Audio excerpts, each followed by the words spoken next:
বৈশাখী আয়োজনে মেতে আছে দেশের মানুষ। জেলায় জেলায় চলছে ঐতিহ্যবাহী গ্রামীণ মেলা। বারোয়ারি পসরা নিয়ে বসেছেন ব্যবসায়ীরা। আনন্দ উচ্ছ্বাসে যোগ দিচ্ছেন সব বয়সী মানুষ। ঘোড়া ছুটিয়েছেন সাওয়ারি, প্রতিযোগিতার ময়দানে হাড্ডাহাড্ডি লড়াই, দর্শকের গ্যালারিতেও টান টান উত্তেজনা। কেউ উঠে পড়েছেন গাছের মগডালে। লালমনিরহাটের বড়বাড়ি এলাকায় বসেছে 4 দিনের বৈশাখী মেলা। মূল আকর্ষণ ঘোড়দৌড়, সাথে আছে ঢোলের তালে লাঠি খেলা, হাডুডু, ঘুড়ি উড়ানো সহ ঐতিহ্যবাহী সব খেলায় অংশ নিয়েছে বিভিন্ন বয়সী মানুষ।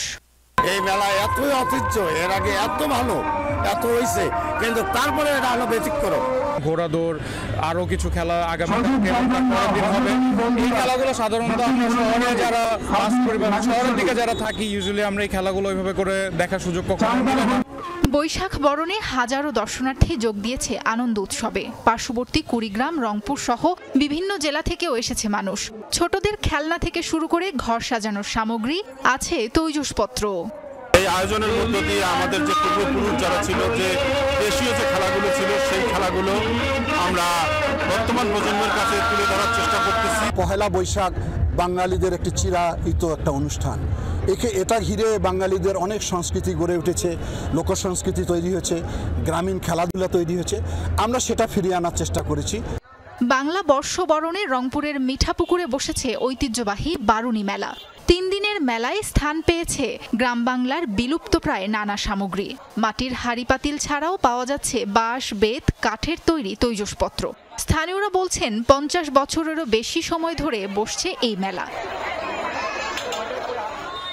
এদিকে কুমিল্লার মোগলটুলি, রাজগঞ্জ বাজার সহ রাস্তার পাশে প্রায় 1 কিলোমিটার জুড়ে বসেছে জমজমাট মাছের মেলা। হাকডাকে সরগরম, চলছে দরদাম। ব্যবসায়ীরা বলছেন দোকান প্রতি খাজনা দিতে হয়েছে 2000 টাকা, তবে বেচা বিক্রি নিয়ে সন্তুষ্ট নন তারা। খাজনা আছে 2000 টাকা, আমরা মাছ বেচতে পারি না 20,000 টাকার। 70-80 থেকে ধরা আছে এবং তো লসে আছে।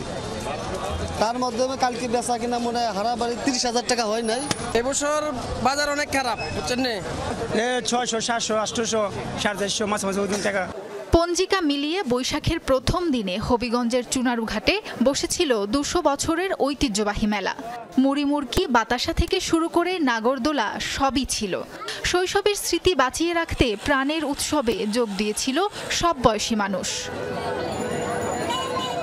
সাবরিনা লিজা,